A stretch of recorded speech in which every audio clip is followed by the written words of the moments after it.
Sabi mo hindi ka pa nakapag-umpisa ng project. Sabi mo hindi ka pa nakapag-umpisa ng flood control projects. Paano ka nagkaroon ng lisensya? Paano ka naging quadruple A? At lalong mahalaga, paano ka nasama sa 15? Gumawa ka na ng flood control project. Gumawa na tayo ng flood control O project. ngayon gumawa ka na naman. Ano ba talaga yung totoo? Baka hindi ka makauwi sa araw na ito. Nagsisinungaling ka na naman eh. Ilang project ang na-execute mo na? Marami na eh. O kanina sinabi mo hindi ka pa nakapag-umpisa eh. Meron akong hawak na martilyo rito, sinasabi ko sa'yo.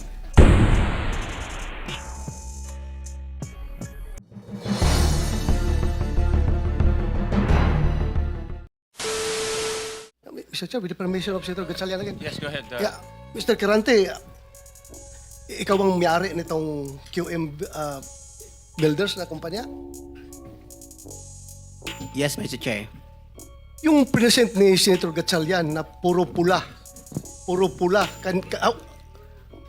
logi, can you comment on that? Nagtataka ko, Mr. Chair, kung saan magaling yung information kasi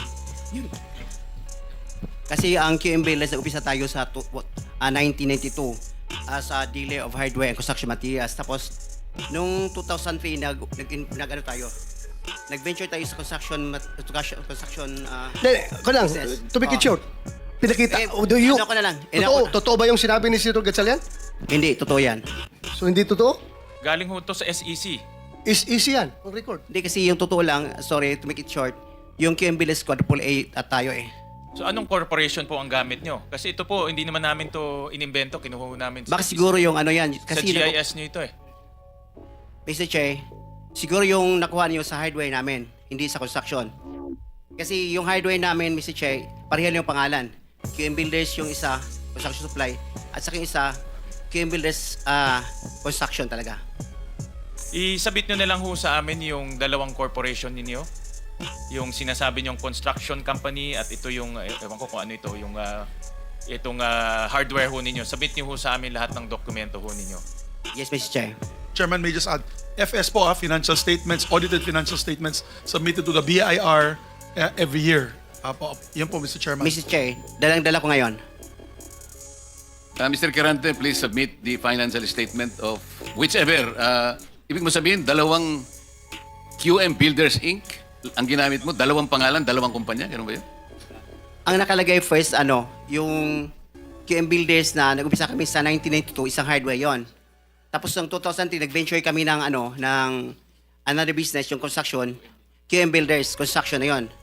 Bali, isang pangalan, dalawang klase na business. Kaya nung 2024, naging quadruple A tayo. Kaya, sa tingin ko, mali. Kasi yung NFCC namin, 40 billion eh. Ngayon. Kaya yung kuha naming project is only, wala nga 10% sa project namin nakuha per year. Pasabit na lang sa amin, Mr. Kirante, nung mga dokumento. Yes, Mr. Chair. Sabi mo kanina, hindi pa nag-umpisa yung QM Builders as a contractor? Yes, Mr. Chair. Hindi ka pa nakagawa ng project?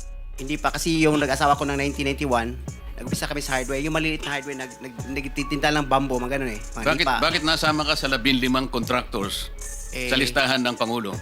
Kanina tinatanong ko, wala bang kukontra dito sa sinabi ng Pangulo na 545 billion worth of flood control projects ay ito lang mga 15 contractors ang nakakuha, kasama ka, QM Builders. Nandiyan ka pala, bakit hindi ka kumontra? Ba't ngayon sinasabi mo, hindi ka pa Pasensya na, Mr. Chair, kasi medyo nahiya ako. So sinasabi mo, mali ang Pangulo with Yes, respect to your Yung company? data is mali eh.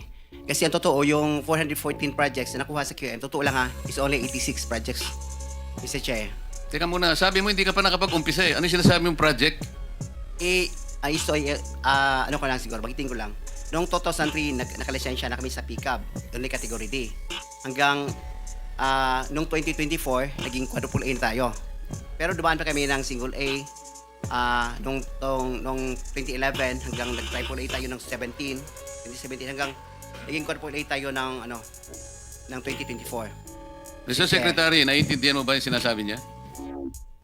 Sabi mo hindi ka pa nakapag-umpisa ng project. Paano ka naging quadruple A? Ang ano ko lang, Mr. Che, yung sinasabi kong 1992 is hardware pa yon. Yung nakita niyo yung hardware. Hindi natin pinag-uusapan yung hardware mo. Ang pinag-uusapan natin, flood control projects. tinatanong ka kanina, sabi mo, hindi ka pa nagkapag-umpisa ng flood control projects. Paano ka nagkaroon ng lisensya? Paano ka naging quadruple A? At lalong mahalaga, paano ka nasama sa 15? Gumawa na tayo ng flood control project. O ngayon gumawa ka na naman. Ano ba talaga yung totoo? Baka hindi ka makauwi sa araw na ito. Nagsisinungaling ka na naman eh. Ang sinabi ng Pangulo, kasama ka sa 15. Tama, Mr. Huwag mong Chair. mamaliitin ito. Pagkatas dito, artihin mo kami, sasabihin mo, hindi ka pa nagumpisa. Nagumpisa ka isang hardware. May problema dito eh. Ano na yun, history lang yung sinasabi ko, Mr. Chair. Ano na yung totoo? Yung totoo, may lisensya na tayo na quadruple A ngayon. O ngayon nga, ngayon meron ka ng quadruple. Yes, Mr. Chair. O, ilang project ang na-execute mo na? Marami na eh. O kanina sinabi mo, hindi ka pa nakapag-umpisa eh. Meron akong hawak na martilyo rito, sinasabi ko sa'yo. Mr. Chair. Huwag kang tatawa-tawa kasi hindi nakakatawa ito ha. Mr. Chairman. Dito lang nagsisinungaling ka na eh. Mr. Chairman, if I may. Yes, Mr. Mukhang Senator. nahihirapan kasi si Mr. Kirante mag-explain. Tama ba to? Ang sabi mo kanina, hindi ka pa incorporated at ngayon incorporated ka na in 2024. Yes. Okay. No. Hindi rin.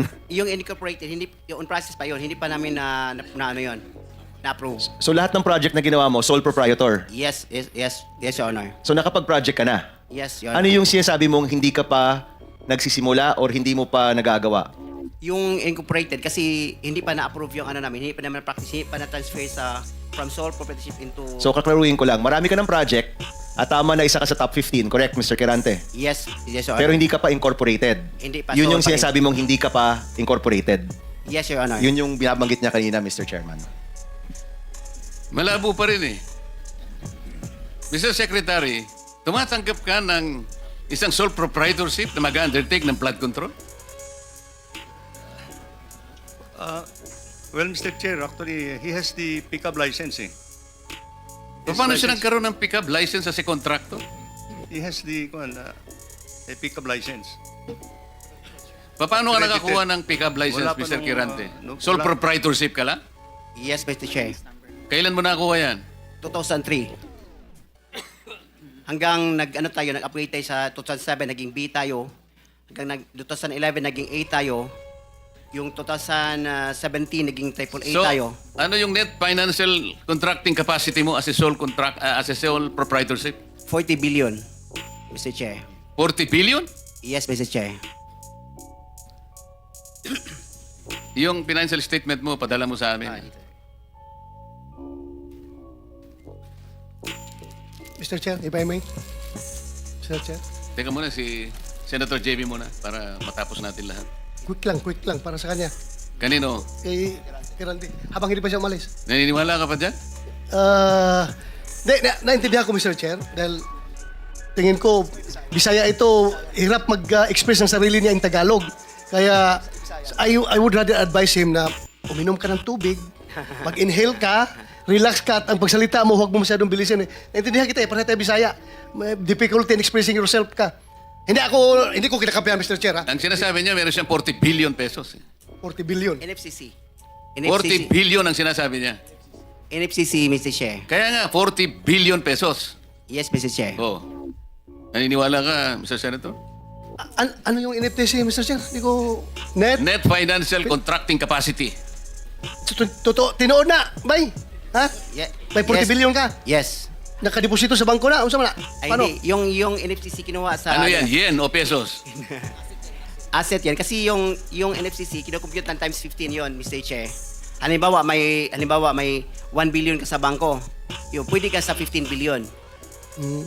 So, halimbawa, may pera ka sa bangko na 2 billion, ibig sabihin, pwede ka sa 30 billion. Yan ang computation. Kaya tayo yung pera natin, kasama na yung mga assets, more than 2 billion. Kaya, i-multiply natin ng 15, abot ng 40 billion. Kaya kami monto at hanggang 40 billion. Mr. Chairman.